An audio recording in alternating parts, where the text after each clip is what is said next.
तिमी महान इतिहासको निर्माण गर्न एउटा साम्राज्यवादी शक्तिको विरुद्ध लड्दैछौ, त्यसकारण ज्यान दिन नडराऊ। जब देशमा नागरिकहरूको आत्मामा देशभक्ति मर्छ, त्यो देश 1905 देखि 1949 सम्मको चीन जस्तै हुन्छ। जसले देशको विरुद्धमा गद्दारी गरेका छ त्यसलाई इतिहासले यति निर्ममतापूर्वक प्रहार गर्छ। कमसे कम नातिसँग डराउने। तिम्रा नातिले जुन दिन अरूका हजुरबाबुको इतिहास लेख्यो, मेरा हजुरबाबुको इतिहास किन लेखेन भनेर जुन दिन प्रश्न गर्छ, त्यस दिन त्यसको इतिहास समाप्त हुन्छ। त्यसकारण मैले भन्ने गरेको छु, जहाँ जहाँ जान्छौ, जे गर, जे खान्छौ, जति भ्रष्टाचार गर्छौ गर, तिम्रा नातिले तिम्रो इतिहास गर्नेछ। तर हामीले दुनियाँबाट इतिहासलाई विश्लेषण गर्ने प्रयत्न गरेनौँ। 1814 के साँच्चीकै ब्रिटिससँग नेपालले लडाइँ गर्न लागेको समय थियो र नेपालसँग त्यत्रो सेना थियो जसले ब्रिटिससँग लड्न सक्छ? थिएन। अनि के का बलले आक्रमण गरेका? के का बलले नेपालीहरूले ब्रिटिसहरूसँग आत्मसमर्पण गरेका? हामी अक्सर भन्ने गर्छौँ नेपालीहरूको त्यति बेलाको राष्ट्रियताले होइन। म यसो भन्छु, राष्ट्रियताको बारेमा त्यति धेरै कुरा भएन त्यति बेला। नेपालीहरूको चेतना कि फिरङ्गी भन्ने शब्द, दिनेशजीले यो बारेमा अझै गम्भीर अध्ययन गर्नुहुन्छ आउने दिनमा, उहाँ अध्येता हो। फिरङ्गी भन्ने शब्द मैले अहिलेसम्म फेला पारेको अध्ययन अनुसार पृथ्वीनारायण शाहले प्रयोग गरे। त्यही फिरङ्गी शब्दपछि भारतमा इन्डियन कङ्ग्रेसले फिरङ्गी भन्ने शब्द प्रयोग गर्यो। तर त्यति बेला 1814 को युद्ध नेपालले हारोस् वा जितोस् भन्नुभन्दा पनि नेपालले अन्तर्राष्ट्रिय उपनिवेशवादको विरुद्धमा गरेको लडाइँ थियो। हामीले इतिहासको विश्लेषण कहिले पनि यसरी गरेनौँ र हामीले जहिले पनि विश्लेषण के गर्यौँ भनेर भन्दाखेरि सीमाना जोगाउनका लागि गर्यौँ, कुमाऊ प्राप्त गर्नका लागि लड्यौँ, गढवाल प्राप्त गर्नका लागि लड्यौँ र कहीँ न कहीँ हामीले साम्राज्यवादीपन देखायौँ भनेर हामीले कुमाऊ र गढवाल साम्राज्यवादी बन्नको लागि ल्याएको थिएन। कुमाऊ र गढवाल ब्रिटिसहरूको विरुद्ध अफगानिस्तानसम्म जोड्नको लागि राष्ट्रिय चेतनाको कारण पृथ्वीनारायण शाहको ज्ञान देखिएको थियो र पृथ्वीनारायण शाहले त्यही कारण भनेको थियो, त्यति दूरदर्शी राजा जसले दुई ढुङ्गा बीचको तरुल, हामीले त्यसलाई गलत मानसिकताका रूपमा बुझ्यौँ, हामी कमजोर छौँ भनेर बुझ्यौँ। तर भनेको के थियो भने यो राष्ट्रिय चेतना निर्माण गर, उपनिवेशवादको विरुद्ध लड, उपनिवेशवादको विरुद्धमा नेतृत्व सम्हाल। त्यही कारण पृथ्वीनारायण शाहले नेपालको एकीकरण गरे। अघि पनि कसैले भन्नुभयो, अघि दिनेशजीले भन्नुभयो, यदि त्यो एकीकरणको अभियान थिएन भने हामी आज, मेरो झापा बङ्गालमा हुन्थ्यो अनि थुप्रै साथीहरू जो आज साम्राज्यवाद भनेर कीर्तिपुर ठोक्न जानेहरू हुनुहुन्छ उहाँहरू अन्यत्रै हुनुहुन्थ्यो अनि नेपालगञ्ज उत्तर प्रदेशमा हुन्थ्यो र अहिले म त्यसका केही नेताहरूले के गर्थे, तपाईँहरूले एकीकरणको विरोध गरेको के हामी भारतभित्र रहनु पर्थ्यो, भारतभित्र रहने अवसर गुम्यो भन्ने भनाइ हो?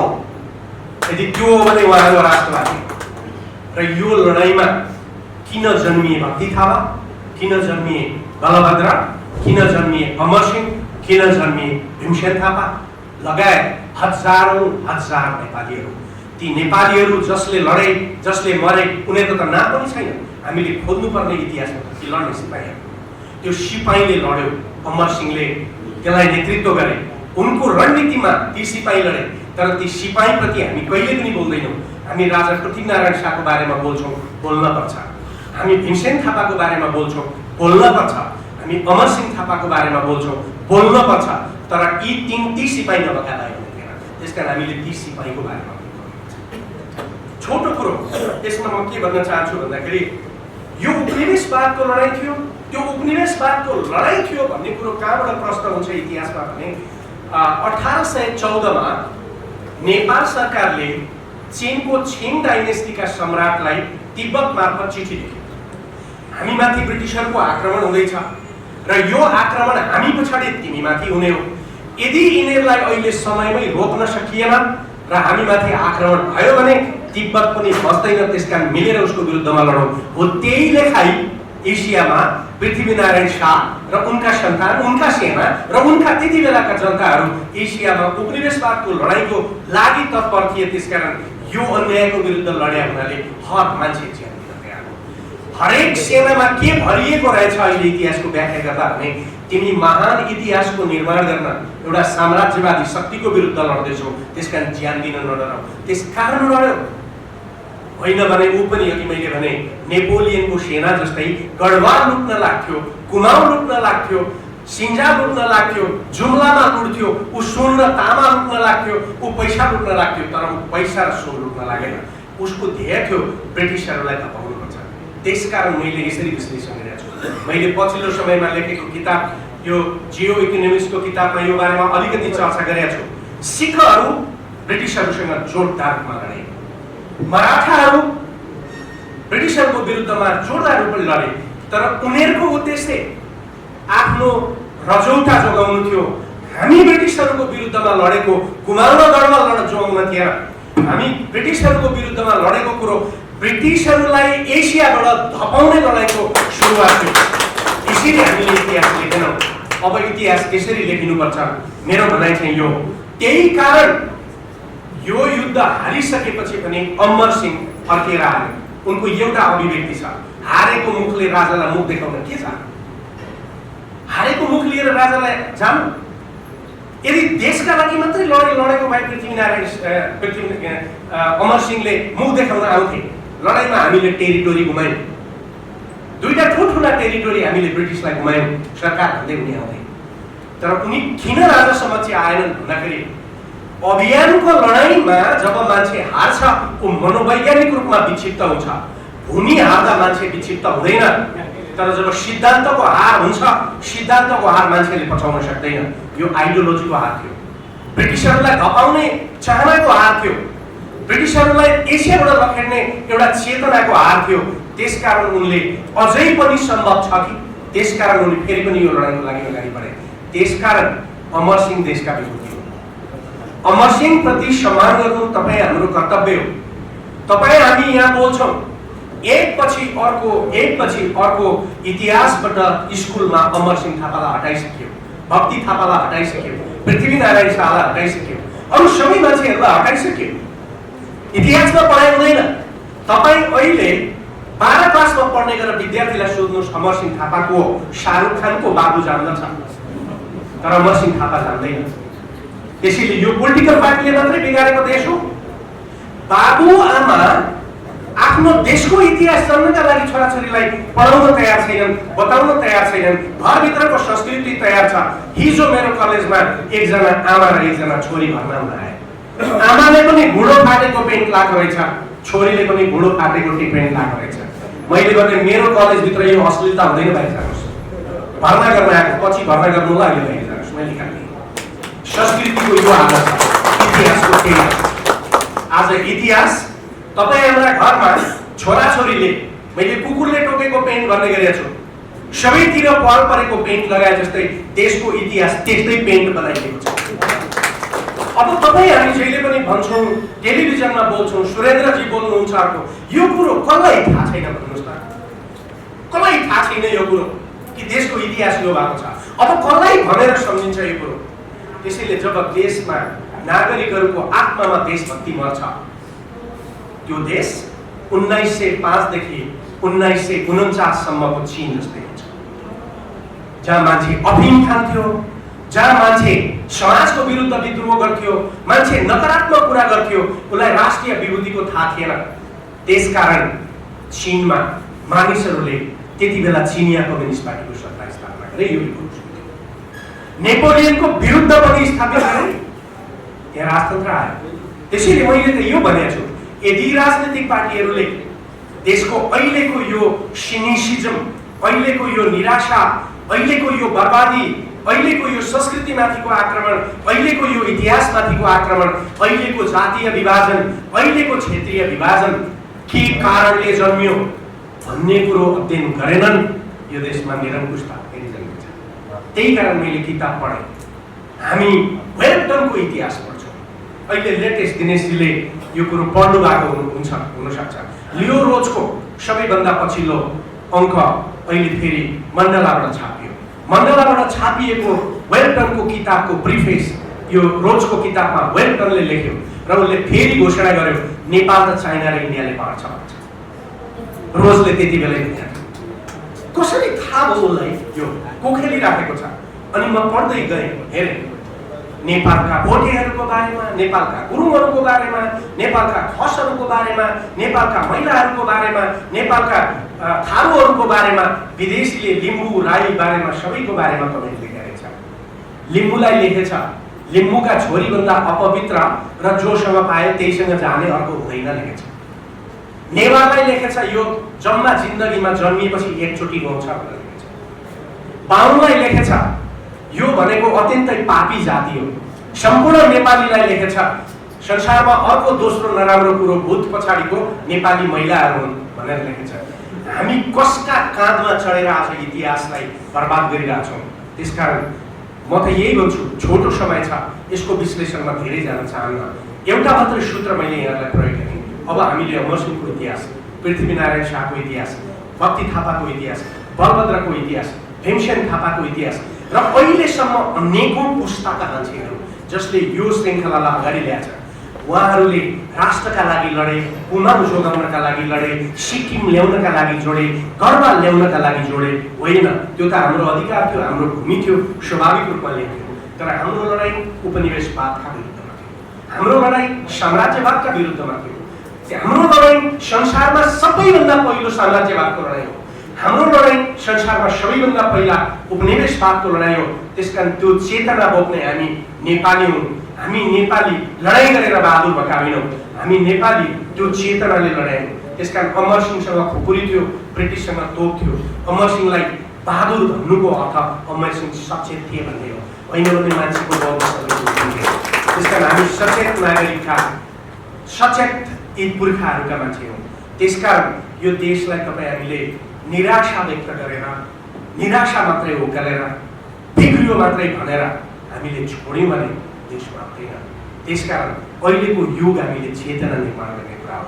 त्यो चेतना निर्माण गर्ने कुरा भएको हुनाले म यहाँहरूसँग प्रस्ताव राख्छु। हामीले धेरै छलफल गरिरहेछौँ। कुनै एउटा यस्तो ठाउँ छानौँ र त्यसमा हामी हरेक मानिसले 5000 रुपियाँ हालौँ र यो इतिहासको म्युजियम बनाऊ। म तपाईँहरूसँग सार्वजनिक प्रस्ताव राख्छु। अमरसिंह प्रतिष्ठानले सुरुवात गरोस्। तपाईँहरूसँग म काम गर्न तयार छु।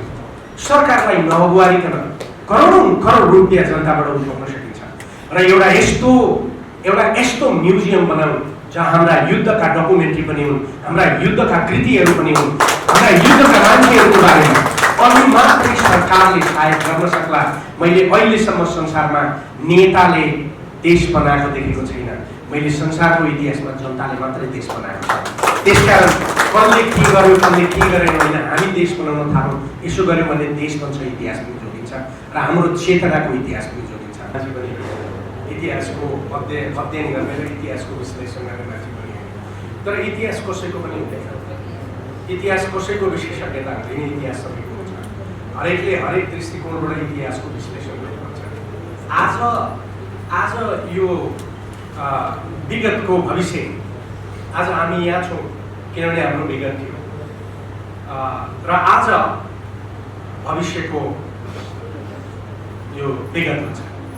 त्यसैले इतिहासले निर्ममतापूर्वक प्रहार गर्छ मानिसलाई। त्यसकारण म के भन्ने गर्छु भने कसैले के गर्यो, के गरेर भन्न आवश्यकै छ। जसले गरेको छ त्यसलाई सकारात्मक अभिलेखद्वारा विभूषित गर्छ। जसले देशको विरुद्धमा गद्दारी गरेका छ त्यसलाई इतिहासले यति निर्ममतापूर्वक प्रहार गर्छ। त्यसैले मैले एउटा कुरा भन्ने गर्छु जहिले पनि, कमसेकम नातिसँग डराउने कुरा।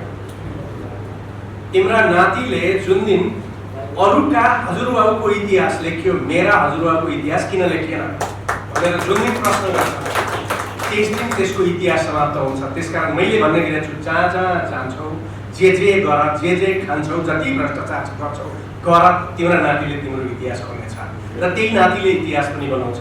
त्यसकारण धेरै डराउनु पनि पर्दैन किनभने बेइमानहरूको इतिहास मैले यो भन्ने विश्वको सबै इतिहासको विश्लेषण हेर्दाखेरि इतिहासको मैले भने म इतिहासका घटनाहरूको बारेमा तिथिमिति सहित धेरै कुरो भन्न सक्छु। तर मेरो शास्त्र, अन्तर्राष्ट्रिय कानुन त्योसँग आबद्ध हुने अन्तर्राष्ट्रिय सम्बन्ध, त्यसले पनि इतिहासलाई विश्लेषण गर्छ। त्यो इतिहासलाई विश्लेषण गर्दाखेरि म अत्यन्तै धेरै प्रभावित भएको एउटा विद्वान जसले वार एन्ड पिसको एपिलगमा लियो टोल्स्टायले केही कुरो लेखेका छन् इतिहासको बारेमा। उनले के भन्छन् भने व्यक्तिले इतिहास बनाउँदैन, व्यक्ति इतिहासले बनाउँछ। तपाईँ हामीलाई थाहा नै हुँदैन कहाँ के घटना घटिरहेको हुन्छ, तर त्यो घटनाको परिणाम चाहिँ संसारको अर्कै कुनामा अर्कै युगमा हुन्छ। अनि उनी व्याख्या गर्छन् 85 वर्षको कुटुजov रसियाको सेनाको प्रधान सेनापति, उसको एउटा आँखा पनि थिएन, रौदेख्ता पनि देख्दैन। उसलाई 2 जना सिपाहीहरूले उठाउनु पर्थ्यो बसेको ठाउँमा। 4ले उनलाई कमान्डर इन चिफ बनायो। उसँग 84,000 सेना थियो अनि 6 लाख सेना भएको नेपोलियन युरोपबाट रसियामाथि आक्रमण गर्यो। रसियनहरू एक दिन लडे, कत्लेआम भयो। अनि कुटुजेभले भन्यो मस्को छोडिदेऊ, अब हामी विथड्र गर्ने हो, हामी रिट्रिट गर्नुपर्छ, मस्को छोडिदेऊ, पिटर्सबर्ग लैजाऊ सबै। राजाले भन्यो मस्को जस्तो सांस्कृतिक सहर छोडिदिएपछि रसियासँग बाँकी के रहन्छ? उसले जवाब दियो रसिया रहेन, मस्को रहन्छ। मस्को छोड्नुभयो भने रसिया बच्छ, मस्को जोगाउन खोज्नुभयो भने रसिया बच्दैन। त्यसकारण मस्को छोड्नुहोस्। ऊ के हेर्थ्यो भन्दाखेरि बेइमान मानिसहरू लुट्नका लागि आउँछन्, इमानदार मान्छेहरूले बनाउँछ। नेपोलियनको सेना बेइमान छ, त्यसकारण ऊ मस्को लुट्न लाग्छ। हामी उसलाई घुमेर बस्छौँ। जब हिउँद सुरु हुन्छ ऊ लुटेको सामान लिएर हिँड्न थाल्छ, हामी उसलाई पछाडिबाट लपेट्छौँ अनि हामी उसलाई हराउँछौँ अनि हामी उसलाई जित्छौँ। Moscow लुट्यो, Moscow लुट्यो। अनि रसियनहरूले खेदे, हिउँ पर्यो, हिँड्न सक्ने ठाउँ थिएन। 6 लाख सेना 72,000 मात्रै पेरिस पुग्यो, बाँकी सबै बाटोमा मर्यो। त्यसैले भनिन्छ यदि नेपोलियनले 1812मा मस्कोमा आक्रमण, रसियामा आक्रमण नगरेको भए नेपोलियनले 1814को वाटरलूको युद्ध हार्ने थिएन। यदि नेपोलियनले रसियामा मिस्टेक नगरेको भए नेपालले कुमाउन गढवाल घुमाउने थिएन। किनभने जब वाटरलूमा नेपोलियनले फ्रान्सले हार्यो तब तत्काल नेपालमाथि ब्रिटिसहरूले आक्रमण गर्यो। एउटा घटनाले कहाँ हामी प्रताडित हुन्छौँ। यसरी इतिहासको विश्लेषण गरेन, यसरी हामीले इतिहासलाई हेरेनौँ। उपनिवेशवादले नेपालमाथि के गर्यो हामीले विश्लेषण गरेनौँ। हामीले राणाहरूले के गरे, राणाहरूले के षड्यन्त्र गरे भन्ने मात्रै लेख्यौँ। राजाहरूले के गरे, कुन मन्दिर बनाए भन्ने मात्रै लेख्यौँ। यो विषयमा आउन थालेछन्, साथीहरू गम्भीर हुन थालेछन्। सायद उनीहरूले आफूले के गर्यो भन्ने कुरा पनि अनुभूति गरे कि लोकतन्त्र भनेको वास्तवमा दल खोल्ने र अभिव्यक्तिको स्वतन्त्रता मात्रै थिएन। सँगसँगै लोकतन्त्र भनेको सामाजिक, सांस्कृतिक र आर्थिक सुनिश्चितताको ग्यारेन्टी पनि थियो। जनयुद्ध त योभन्दा पनि धेरै माथि थियो। तर लोकतन्त्रले के दियो, जनयुद्धले के खोस्यो? हिम्मतिला छोराहरूले त भन्छन् यो कुरा अब आएर हामी ती हिम्मतिला मध्येका हौँ। त्यसकारण हाम्रो अधिकांश ठाउँमा हाम्रो बोली बिक्दैन, हाम्रा लेखहरू छापिँदैनन्, हाम्रा विचारहरूलाई मञ्च दिइँदैन। ठुल्ठुला टिभीहरूले, ठुल्ठुला पत्र पत्रिकाहरूले हामीहरूलाई दिँदैनन्। हामीले यो साम्राज्यवाद इत्यादिलाई जति नै गाली गरे पनि 21औं शताब्दीले ल्याएको पुँजीवाद र साम्राज्यवादको सबभन्दा ठुलो गिफ्ट भनेको चाहिँ विज्ञान र प्रविधि हो। विज्ञान र प्रविधिको क्षेत्रमा जुन यो सोसियल मिडियाको सेक्टर आएको छ, यो अगाडिपट्टिका यिनीहरूको इतिश्री यही हो बिचारा। अबको जनमत निर्माताहरू पनि यिनीहरू नै हुन्। तिम्रा ठुला टिभी, तिम्रा ठुला रेडिया, तिम्रा ठुला ब्रोडसिट अब गए। यसरी नै समय बदलिन्छ, यसरी नै समय परिवर्तित भएर जान्छ। यो चिजलाई हामी कसरी बुझ्छौँ भन्ने नै महत्त्वपूर्ण कुरा हो। जित्नेको लागि संसार छ भन्ने कुरा नै यही हो। हालसालै हार्वर्ड युनिभर्सिटीमा एउटा घटना घट्यो। अब संसारको सबभन्दा ठुलो र राम्रो विश्वविद्यालय भन्छन् त्यसलाई। त्यहाँ एकचोटि जान पढ्नको लागि मान्छेहरू निकै नै लालायत हुन्छन्। सायद हाम्रो देशबाट त्यो हार्वर्ड युनिभर्सिटीमा पढ्ने 2 जना भनेर मैले सुनेको छु। एकजना त यदुनाथ खनाल हो,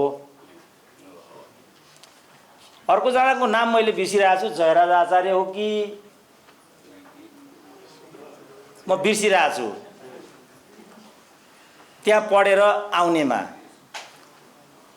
यदुनाथ खनालको त ठुलो नाम नै थियो। त्यहाँ खालि उनले पढेको मात्रै होइन कि नामसहित पढेको। पढ्न त अरू पनि कैयौँ गएका छन्, हाम्रा कत्रा कत्रा डाक्टर छन् हाम्रो देशमा। त्यसको त्यत्रो अर्थ हुँदैन। त्यो डाक्टरलाई प्रतिबिम्बन गर्न सक्नुपर्छ र त्यसको जवाफदेहिता पनि बोध गर्न सक्नुपर्छ। त्यसपछि मात्रै त्यसको अर्थ हुन्छ। त्यस हार्वर्ड युनिभर्सिटीका सबभन्दा ठुला प्रोफेसरले गएको हप्ता हार्वर्ड विश्वविद्यालयबाट राजीनामा दिए र उनले के भने हार्वर्डले जुन ज्ञान दियो विश्वको लागि, संसारका अधिकांश रुलरहरू, लिडर्सहरू, इकोनोमिस्टहरू, एक्सपर्टहरू प्रोड्युस गर्ने युनिभर्सिटी हो त्यो भनेको चाहिँ। त्यस्ता नीति निर्माताहरू, विज्ञहरू उत्पादन गर्ने हार्वर्ड युनिभर्सिटीका ती प्रोफेसरले यो भन्दै राजीनामा दिए कि वास्तवमा हार्वर्ड विश्वविद्यालयको ज्ञान अब कुहियो, सड्यो। यस्तो विश्वविद्यालयको प्रोफेसर हुनुको अब अर्थ छैन। अब तपाईहरु जनयुद्ध भए ठाउँमा आउनुहोस्। तपाईहरुले जे चीजको लागि जनयुद्ध गर्नुभएको थियो त्यो कुहिएको छ कि छैन? हार्वर्ड युनिभर्सिटीको प्रोफेसर जति पनि जनयुद्ध लडेर आएका नेताहरू नहुने हो भने ती 15,000 जसले त्यहाँ जीवन दान गरे त्यसको के महत्त्व भयो? त्यसको खोजी वैकल्पिक क्रान्तिको सुरुबिन्दु हुनुपर्छ भन्ने मेरो आफ्नो मान्यता थियो।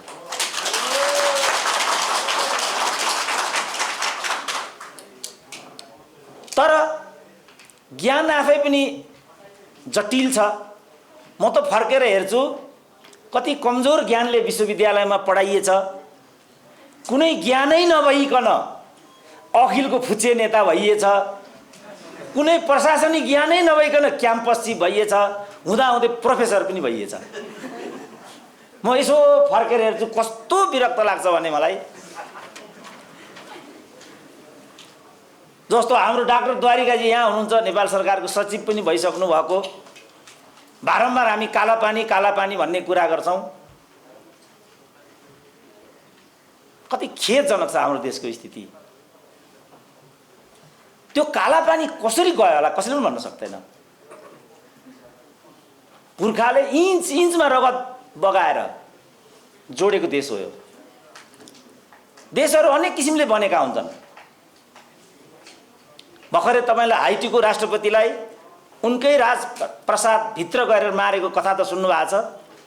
त्यसलाई संयुक्त राष्ट्रसङ्घले बनाइदिएको हो। बांग्लादेशको नाम सुन्नु भएको छ, त्यसलाई भारतले बनाइदिएको हो। 30 लाख बांग्लादेशीहरूको त्यहाँ ज्यान गएको थियो। सजिलै बनेको होइन त्यो पनि। इजरायलको नाम सुन्नु भएको छ, अर्कैले जोडिदिएको देश हो त्यो। तर हाम्रो देश त्यस्तो होइन। इन्च इन्चमा रगत परेको छ पुर्खाको यस देशमा। कुनै टर्निङ पोइन्ट यस्तो छैन जहाँ हाम्रा पुर्खाहरूको यसमा रगत पोखिएन। उनीहरूले जानेर गरे होला, नजानेर गरे होला, त्यो अर्कै कुरा हो। तर गरेको चाहिँ हो उनीहरूले। त्यहाँ यो जाति त्यो जाति भन्ने कुरा थिएन, यो लिङ्ग ऊ लिङ्ग भन्ने कुरा पनि थिएन। जवानहरू लड्नको लागि तत्पर हुन्थे। दिदी बहिनीहरू सँगसँगै साडी चोलो सिन्दुर पोते बोकेर युद्धको मैदानमा उत्रिन्थे। तत्क्षण पतिको देहावसान भयो भने तत्क्षण महिलाहरू पनि त्यहाँ सती जान्थे। त्यो प्रतिबद्धताले बनाएको देश पो हो त भाइ हो। यस्तो देशको इतिहास पनि अध्यावधिक नराख्ने हो भने अनि हाम्रो ज्ञानको के अर्थ हुन्छ? एकजना परराष्ट्र मन्त्री थिए। ती परराष्ट्र मन्त्रीले के भन्थे भने राजा महेन्द्रले 2 बाकस सुनमा काला पानी बेचिसकेको। सिटिङ प्राइम मिनिस्टर परराष्ट्र मन्त्रीले भनेको सिटिङ। अब तिनकै कार्यकर्ताहरू यहाँ छाती पिटिकन काला पानी भन्छन्। एमसीसी को कुरा पनि यही हो। थाहा छ यो एमसीसी कसले गरेको? यो कसले गरेको यो एमसीसी भन्ने? तिनकै कार्यकर्ता एमसीसी को भएन, एमसीसी भएन भन्छन्। 6वटा सरकार यसमा संलग्न छन्, 6वटा, र कुनै राजनीतिक दल र कुनै नेता एमसीसीमा असंलग्न छैन। अब अहिले आएर एमसीसी गर्नुहुन्छ कि हुँदैन भनेर लडाइँ गर्छन्। अहिले आएर लडाइँ गर्ने हो? 2059 सालमा सुरु भएको प्रोजेक्ट हो यो। यसको लागि अर्थ मन्त्रालयमा अलग विभाग छ। यसको अफिस याकेन यतिमा छ, 5 लाख तलब खान्छ त्यसको एमडीले। 3 अरब रुपियाँ खर्च भइसक्यो। यो चोटि 9 अरब रुपियाँ बजेटमा चाहिँ विनियोजन गरेको छ। यहाँ एमसीसी हुन्छ कि हुँदैन भनेर लडाइँ गर्छन्। यसरी ढाँट्ने हो जनतालाई?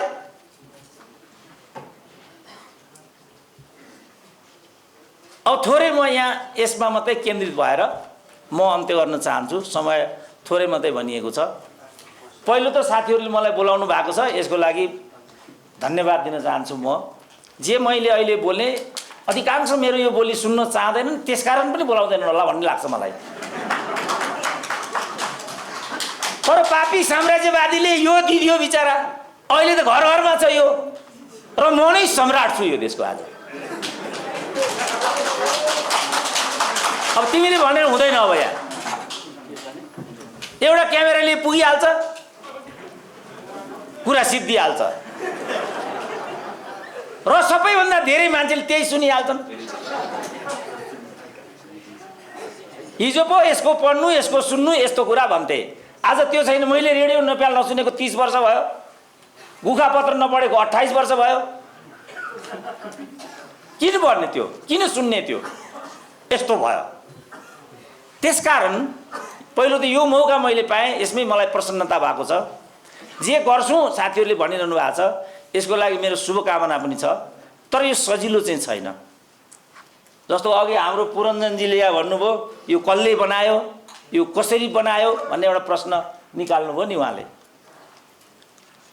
यो नेपाल राष्ट्र बन्ने प्रक्रिया र बनाउने नायकत्वको प्रश्नलाई कसरी हेर्ने भन्ने नै हाम्रो सुरुबिन्दु हो क्या। संसारभरिका मुलुकहरू कसरी बन्छन्? जर्मनी कसरी बनेको? रसिया कसरी बनेको? चाइना कसरी बनेको? इन्डिया कसरी बनेको? अनि हाम्रो नेपाल कसरी बनेको? इटालीको नामाकरण कसरी भयो? ब्रिटेनको नामाकरण कसरी भयो? ब्रिटन जातिहरूको देश हो ब्रिटेन त। आज त्यहाँ ब्रिटन जातिहरू त 2% पनि छैनन्। जातिहरू बन्ने र विलोपीकरणमा जाने यो प्रक्रिया सर्वकालिक हो, विश्वव्यापी हुन्छ यस्तो। हाम्रोमा पनि त्यो कुरा भयो भने त्यो अनौठो हुँदैन। यो विस्तार हो कि निर्माण हो? सानो एउटा शब्द मैले त्यसलाई लिएर यहाँ पनि देखेँ। अब डिबेट गरौँ न, यो विस्तार हो कि निर्माण हो त यो देश? संसार भारत कसरी बनेको ल भन्नु त? एक पछि अर्को ब्रिटिसले भारतीय राज्यहरू जित्यो, ब्रिटिस साम्राज्यभित्र आउँदै गए। हिँड्ने बेलामा मूलतः भारत एकीकृत भयो। यो प्रक्रियाबाट भारत बनेको छ। उपनिवेशवादले भारत निर्माण गर्नुहुन्छ भने सामन्तवादले राष्ट्र निर्माण गर्नुहुन्छ कि हुँदैन? त्यो प्रश्न हो। यसमा डिबेट गरौँ। अब सानो टेक्निकल कुरामा पनि समस्या त हुन्छ। जस्तो सुगौली सन्धिको कुरा आएको छ, यसैमा पनि सुगौली सन्धिको डेट भन्यो 22 कति भन्यो हेर्नु त। पेज नम्बर 16 मा सुगौली सन्धि भयो 4 फेब्रुअरी र 22 मार्च भनेर। अब यो वास्तवमा हो 2 डिसेम्बर र 4 मार्च। यति पनि शुद्ध लेख्न सजिलो छैन। सजिलो छैन नि। किताब पल्टाउनु पर्छ। किताब पल्टाउन गाह्रो छ। र्याकमा हुन्छ। जाडो भयो भने बाहिर दिन सकिँदैन। गर्मी हो भने अल्छी लाग्छ। मेरो जस्तो भयो भने खोज्दा खोज्दै 3 दिन लाग्छ। कुन किताब कहाँ छ? एउटा हाल्दैन भाइ भनिदियो, ठोकिदियो। त्यसरी त हुँदैन।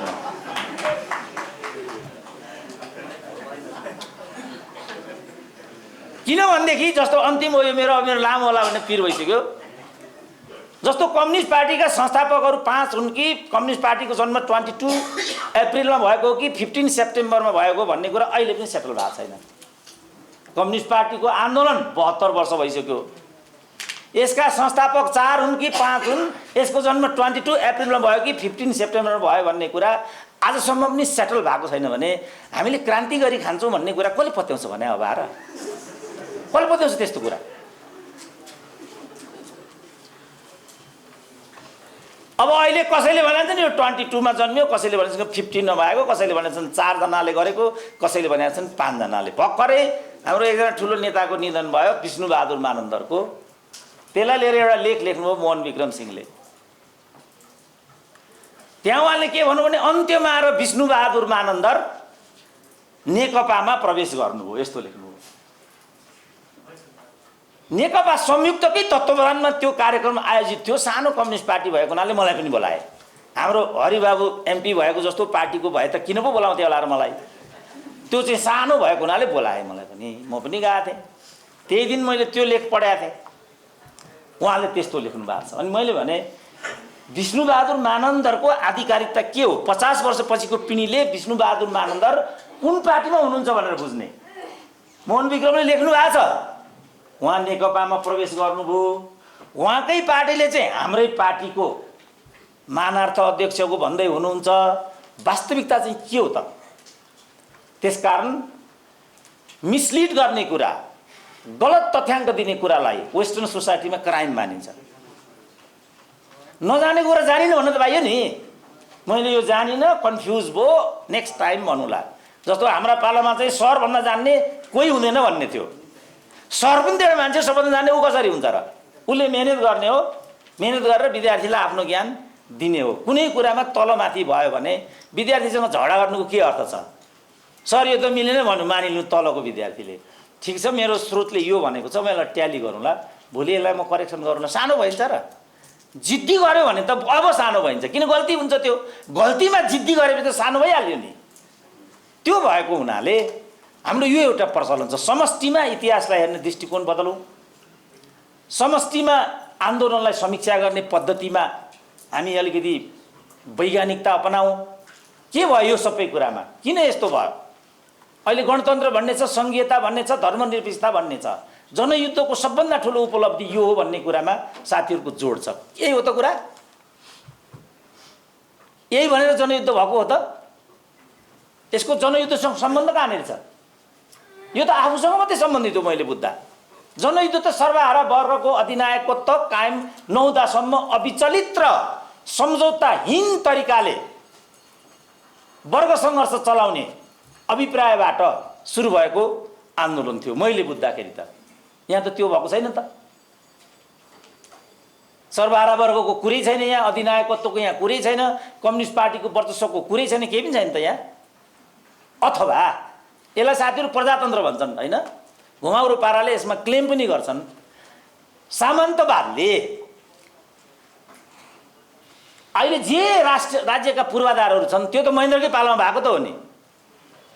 पूर्व पश्चिम त्यही बेला बनेको, कोदारी त्यही बेला बनेको, ट्रली त्यही बेला बनेको, गोरखाली रबर त्यही बेला बनेको, पाँचबारी छाला जुत्ता त्यही बेला बनेको, हिमाल सिमेन्ट त्यही बेला बनेको, हेटौँडा सिमेन्ट त्यही बेला बनेको, भ्रिकुटी कागज त्यही बेला बनेको, रोजिन एन्ड टर्पेन्टाइन त्यही बेला बनेको, साझा बस त्यही बेला बनेको, साझा यातायात त्यही बेला बनेको, उहाँहरू सचिव त्यही बेला भएको।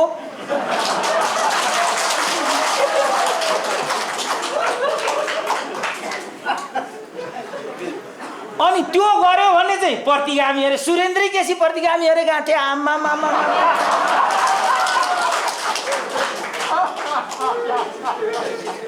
दिउँसै रात पार्ने हो। त्यसकारण पत्रकारिता भनेको एउटा ज्ञानको ज्योति हो।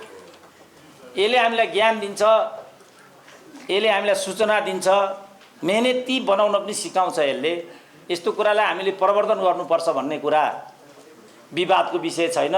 कोरोनाले गर्दाखेरि मैले 30 वर्षमा जति लेखेँ, जति पढेँ, जति चिन्तन गरेँ, त्यो 30 वर्षभन्दा बढी मैले यो 2 वर्षमा गरेँ। त्यो व्यक्तिगत कुरा हो, के गरेँ त्यो भोलि भन्नुला। अन्तिम मेरो लाइन के हो भने त्यस अवधिमा मैले पढेका किताबहरूमध्ये एउटा किशोर नेपालको मेरो समय हो, त्यो चाहिँ पत्रकारितासँग सम्बन्धित, त्यो पत्रकारितासँग कार्यक्रम भएको हुनाले त्यसलाई मैले उदाहरणमा लिएर आएको। मैले पढेका किताबहरूमध्ये होइन कि शताब्दीकै सबभन्दा राम्रो किताब हो त्यो किशोर नेपालको। एउटा पत्रकारलाई राजनीतिसँग जोडेर पत्रकार हुन कति गाह्रो छ र नेपालमा चाहिँ त झन् साह्रो पत्रकार हुन कति गाह्रो छ, त्यसमा पनि बौद्धिक कुरो चाहिँ कति गाह्रो छ भन्ने कुराको समष्टि त्यो किताबले दिन्छ। र लास्टमा किशोर नेपाललाई हरेक पत्रिकाको सम्पादकबाट निकाल्दै निकाल्दै निकाल्दै निकाल्दै लास्टमा त बाबु कान्तिपुरमा मेरो एउटा लेखसम्म छापिदिने हो कि भनेर अनुनय विनय गर्नुपर्ने ठाउँमा पुर्याएको कथा छ त्यसमा। त्यस्तो देश हो यो। किनभने जुन पुष्पलालले यो देशमा कम्युनिस्ट पार्टीको स्थापना गरे, लास्टमा तिनै पुष्पलाललाई गद्दार भनियो। यति पीडा उनलाई भयो, पारिवारिक पीडा, पार्टीको पीडा, अन्य पीडा, बिचरा मुटुको रोगले उहाँ 52 वर्षमा बित्नुभयो। आमा जति नै गलत भए पनि तिनी जन्मदाता हुन्, तिनी बोक्सी हुन सक्दिनन्। पार्टीको संस्थापकलाई गद्दार भन्नु र आमालाई बोक्सी भन्नु एउटै हो। तर यिनीहरूले त्यो पनि भने। यस्तो गल्ती हामी भविष्यमा नगरौँ। जे गल्ती भएका छन् त्यसलाई हामी समीक्षा गरौँ, सही कामको लागि अगाडि बढौँ। मैले कडा बोल्ने भन्ने मलाई थाहा छ, क्षमा गर्नु होला, मेरो बानी नै यस्तै छ। धन्यवाद दिन्छु र बिदा लिन्छु।